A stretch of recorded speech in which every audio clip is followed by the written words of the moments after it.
नमस्कार दोस्तों, मैं किस्साबाज वाला लेकर आया हूँ विश्व विख्यात लेखकों की कहानियों का गुच्छा। दोस्तों, अगर हमारी कहानी आपको पसंद आए तो इसे लाइक, सब्सक्राइब और शेयर जरूर करें। तो आइए बिना देर किए शुरू करते हैं आज की कहानी। कहानी का शीर्षक है दक्षिण अफ्रीका का दामाद। इसे लिखा है ज्योतिर्लता गिरजा ने। अम्बुलू, ओ अम्बुलू, सुनते हो?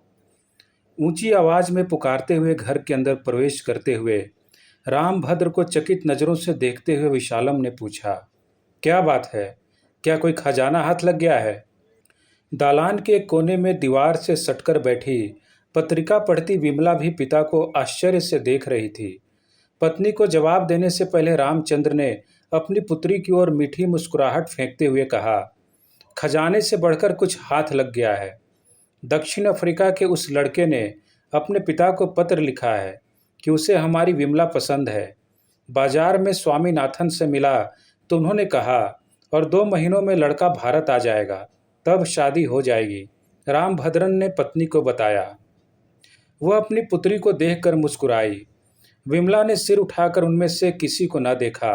उल्टा उसने पत्रिका के अंदर मुंह छिपा लिया, जिससे वे लज्जा से लाल हो आए उसके मुख की लालिमा न देख सके। देखा, मैं कब से कह रहा हूँ कि हमारी विमला तकदीर वाली है। ठीक वैसा ही हो रहा है। पहली बार जो वर देखा वही तय हो रहा है। ऐसा भाग्य किसको मिलेगा? जोशीले स्वर में कहता हुआ पत्नी के पीछे पीछे रसोई घर में आ गया। वह कैसे इतना निश्चित होकर कह सकते हैं? जन्म कुंडली मिल गई है। रुपया पैसा भी वह जितना मांगेंगे हम देने को तैयार हैं। बस इतनी सी बात पर आप ऐसे उछल रहे हैं मानो शादी पक्की हो गई हो। बस पक्की ही समझो। फोटो देखते ही लड़के ने कह दिया कि लड़की पसंद है। अब क्या? हमारी विमला को भी लड़का पसंद आए तब ना। क्यों पसंद ना आएगा? वह भी तो सुंदर व सुडौल है। स्वामीनाथन ने फोटो दिखाया था ना। रामभद्रन पैसे वाले थे। वे नहीं चाहते थे कि उनकी बेटी नौकरी करे। ठीक उम्र में शादी कर देने के लिए बेचैन थे वे। विशालम तो उनसे भी अधिक बेचैन थी। दक्षिण अफ्रीका की एक बड़ी कंपनी में ऊंचे पद पर आसीन अयासाई अच्छा खासा वेतन पा रहा था। रामभद्रन को उनके मित्र ने उसके बारे में बताया था। उसके बाद उन्होंने स्वामीनाथन से मिलकर बात की। उनकी मुंह मांगी वस्तुएं देने की क्षमता उनमें थी।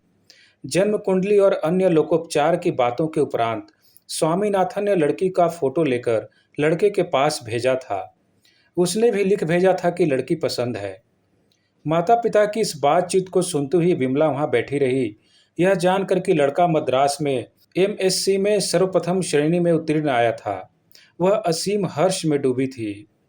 कॉफी पीकर रसोई घर से बाहर निकलते वक्त रामभद्र की पुत्री को देखकर यह कहते गए कि रसोई का काम खूब अच्छी तरह सीख ले। विमला हंसकर मौन रही।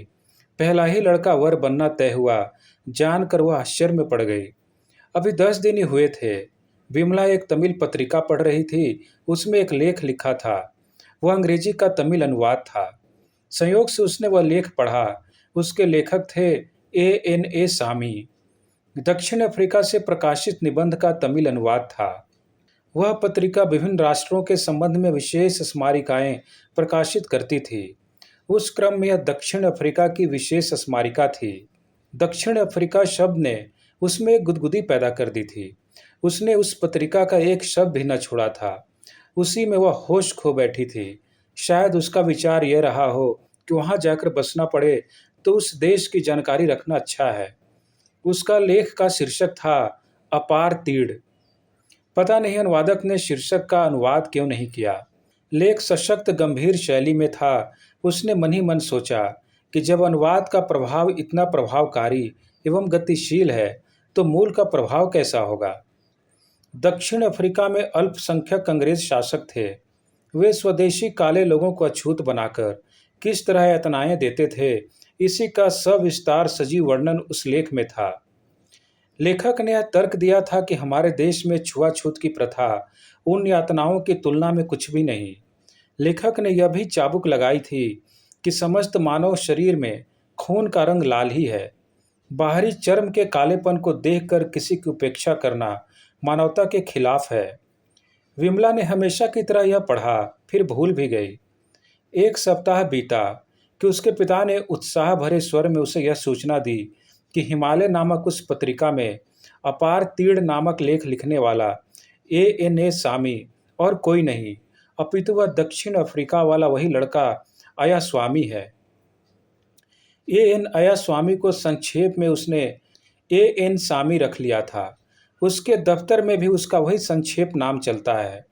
अपना नाम पुरानी परिपाटी का जानकर उसे बदल लिया है।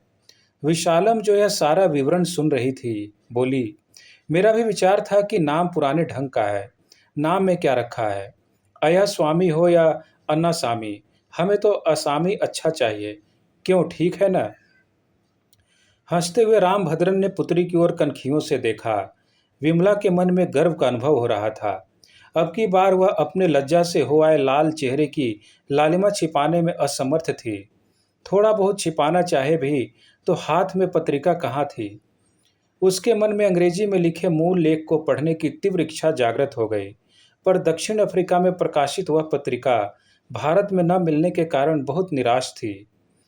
2 महीने बीते, लड़का भारत आया। लड़की देखने दिखलाने का अध्याय पूरा हुआ। विमला को लड़का पसंद आया। लड़के के माता पिता बोले, हम समाचार भेजेंगे। यह सुनकर रामभद्रन चौंक पड़े। उनका मन उद्विग्न हो उठा। 2 दिनों बाद पत्र आया। वह पढ़कर रामभद्रन और विशालम निराश हो गए। विमला को झटका लगा और वह आपा खो बैठी। कारण यह न था कि उसने उसको उदासीन किया था, पर उदासीनता का कारण जो उसने बताया था, जिससे उसे धक्का लगा, झटका लगा। कारण था, विमला काली है। धन्यवाद।